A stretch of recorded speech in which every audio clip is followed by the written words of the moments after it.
चीन के राजदूत को पड़ी गंदी फटकार। भारत की राजनीति में दखल देने पर भारत के नेताओं ने राजदूत को दिखाई उसकी औकात। जी हां दोस्तों, 2020 से ही भारत और चीन के रिश्ते बिगड़ते जा रहे हैं और इसके पीछे खुद चीन ही एक बड़ा कारण है। 2020 से गलवान घाटी हिंसा के बाद से ही भारत और चीन के बीच एलएसी सीमा पर हालात और गंभीर हो गए हैं। लेकिन ये हालात एलएसी सीमा तक ठीक थे, लेकिन अब चीन के राजदूत ने भारत की आंतरिक राजनीति और मुद्दों में दखल देना शुरू कर दिया है, जिसके बाद भारत में चीन के राजदूत को भारत के नेताओं से काफी खरी खोटी सुननी पड़ी। यूं कहे कि भारत की आंतरिक राजनीति पर बोलने के बाद भारत के नेताओं और अन्य राजनीतिक दलों ने चीन के राजदूत को इतनी सुनाई कि अगर ये कहे कि चीन के राजदूत के कान से खून निकल गया तो ये झूठ नहीं होगा।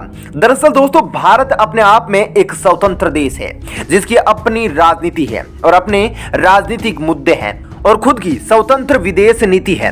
ऐसे में जब किसी दूसरे देश का राजदूत देश की आंतरिक राजनीति में दखल डाले तो कैसा लगेगा। बस यही हुआ, चीन के राजदूत ने यह बड़ी गलती कर दी, जिसके बाद तो उसको भारत के नेताओं से खूब उल्टी सीधी सुननी पड़ी। दोस्तों, दरअसल हुआ यूं कि हाल ही में तिब्बती निर्वासित संसद ने एक भोज का आयोजन किया। इस कार्यक्रम में कई दिग्गज राजनीतिक दल के भारतीय नेता भी पहुंचे। चीन इस बात से पूरी तरह से तिलमिला गया। दिल्ली स्थित चीनी एम्बेसी ने भारतीय नेताओं के इस कार्यक्रम में शामिल होने पर चिंता जताई और कहा कि तिब्बत की आजादी चाहने वालों को किसी भी तरह की कोई मदद न की जाए।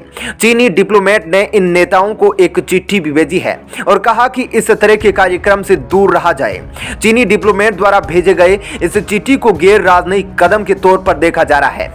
All party Indian parliamentary forum for Tibet के इस कार्यक्रम में कम से कम 6 सांसदों ने भाग लिया था। इनमें केंद्रीय राज्य मंत्री राजीव चंद्रशेखर, बीजेपी नेता मेनका गांधी और केसी राम मूर्ति, कांग्रेस सांसद जयराम रमेश और मनीष तिवारी और बीजेपी सांसद सुजीत कुमार शामिल हुए थे। चिट्ठी पर बीजेपी सांसद ने तीखी प्रतिक्रिया दी है। उन्होंने कहा कि चीनी एम्बेसी में पॉलिटिकल काउंसलर कौन है जो दुनिया के सबसे बड़े लोकतंत्र के संसद सदस्य को चिट्ठी लिखते हैं। उन्होंने कहा कि यह चीनी काउंसलर कौन होता है हमें चिट्ठी लिखने वाला।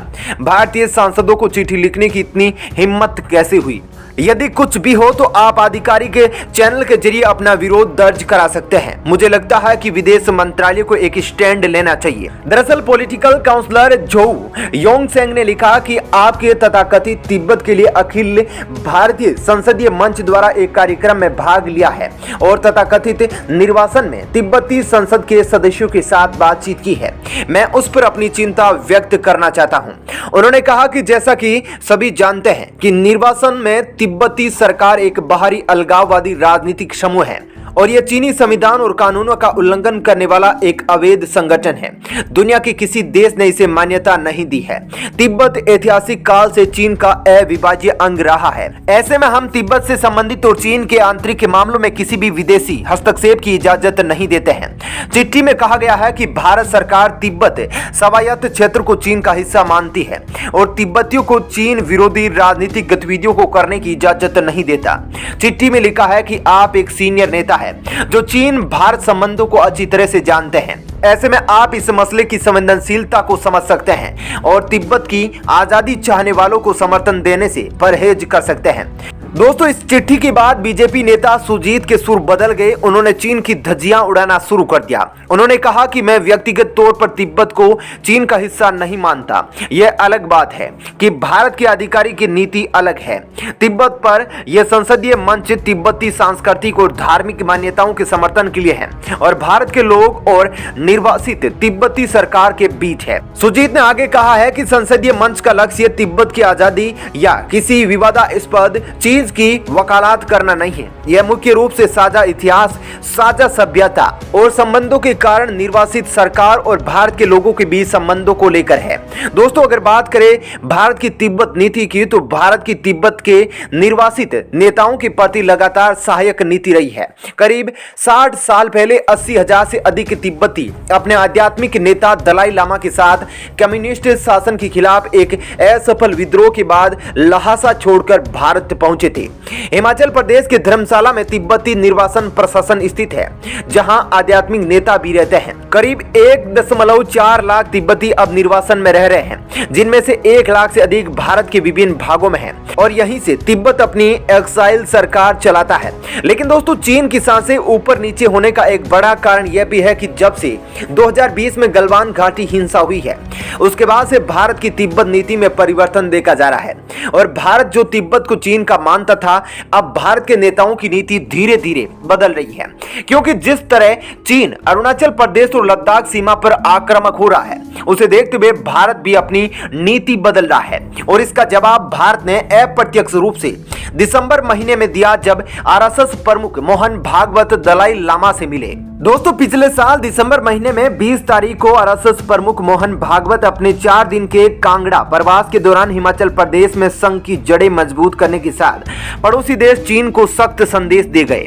धर्मगुरु दलाई लामा से मिलने के एक दिन पहले भागवत ने निर्वासित तिब्बत सरकार के प्रधानमंत्री पेम्पा सेरिंग और कुछ सांसदों को कांगड़ा में विशेष चर्चा के लिए बुलाया। इसमें तिब्बत मसले के हल को लेकर गहन चर्चा हुई। इससे अगले दिन सोमवार को भागवत ने सुबह धर्मगुरु दलाई लामा से 35 मिनट तक मुलाकात कर चीन को सख्त संदेश दिया।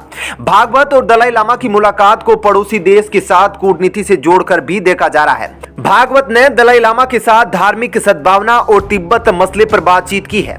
कांगड़ा आकर चीन को सख्त संदेश देने के साथ भागवत ने यह भी बताने की कोशिश की कि संघ कोई कट्टरवादी संगठन नहीं है। लोग बिना जाने संघ के बारे में गलत धारणा न बनाएं। भागवत ने हिमाचल के कई वर्गों और बुद्धिजीवियों को आरएसएस के एजेंडे और विचारधारा को बारीकी से समझाने का प्रयास किया। आरएसएस प्रमुख ने तर्कों के साथ समझाने का प्रयास किया कि संघ सिर्फ राष्ट्र की सेवा के लिए समर्पित है, यह जात पात और धार्मिक कट्टरवाद में विश्वास नहीं रखता। कांगड़ा प्रवास के दौरान भागवत ने परोक्ष रूप से चीन, पाकिस्तान और कांग्रेस पर भी निशाना साधा। उन्होंने इस दौरान प्रचारकों और स्वयंसेवकों के साथ मैराथन बैठकें कर उनको 4 साल का रोड मैप दिया है। स्वयंसेवकों को बताया गया कि उनको संघ की जड़ें हिमाचल में और गहरी कैसे करनी है। प्रचारकों को पंचायत स्तर पर अपनी जड़ें मजबूत करने का मंत्र दिया। पूर्व सैनिक के परिवारों को भी संघ की विचारधारा समझाई। दोस्तों, बौद्ध धर्मगुरु दलाई लामा से आरएसएस प्रमुख मोहन भागवत यह मुलाकात तब हुई जब चीन हिमाचल प्रदेश की तरफ निर्माण कार्य तेजी से बढ़ा रहा है। दरअसल दोस्तों, हाल ही में पिछले 1 महीने में देखा गया कि अरुणाचल प्रदेश और लद्दाख क्षेत्र के बाद अब चीन हिमाचल प्रदेश की सीमा के नजदीक अपनी सैनिकों की संख्या बढ़ा रहा है और हवाई पट्टी और बंकर का निर्माण कर रहा है। ऐसे में हाल ही में हिमाचल प्रदेश में आरएसएस प्रमुख मोहन भागवत जी की दलाई लामा जी से मीटिंग चीन के लिए एक बड़ी चुनौती पेश कर रही है, क्योंकि उसमें आरएसएस प्रमुख मोहन भागवत जी ने हिमाचल प्रदेश में आरएसएस कार्यकर्ताओं की ओर संख्या बढ़ाने पर बात कही है, ताकि देश को मुश्किल के समय आम जनता की मदद की जा सके। क्योंकि दोस्तों, हिमाचल प्रदेश में चीन से लगती सीमा के कुछ भाग ऐसे हैं जहां पर बहुत कम जनसंख्या रहती है। ऐसे में उत्तराखंड की तरह चीन के सैनिक फिर से 100 मीटर अंदर न आ जाए और अवैध घुसपैठ न करे, इसके लिए कार्यकर्ता और हिमाचल प्रदेश की आम जनता भी भारतीय सैनिकों की मदद कर सकती है। अगर यदि चीन का कोई सैनिक घुसपैठ की कोशिश करता है तो यह जनता और आरएसएस कार्यकर्ता जल्द से जल्द भारतीय सेना को सूचना दे सकते हैं। तो दोस्तों, तिब्बत में चल रहे भारत के इस प्लान पर आपकी क्या राय है? आप अपनी राय हमें कमेंट बॉक्स में लिख कर दे सकते हैं। जय हिंद, जय भारत।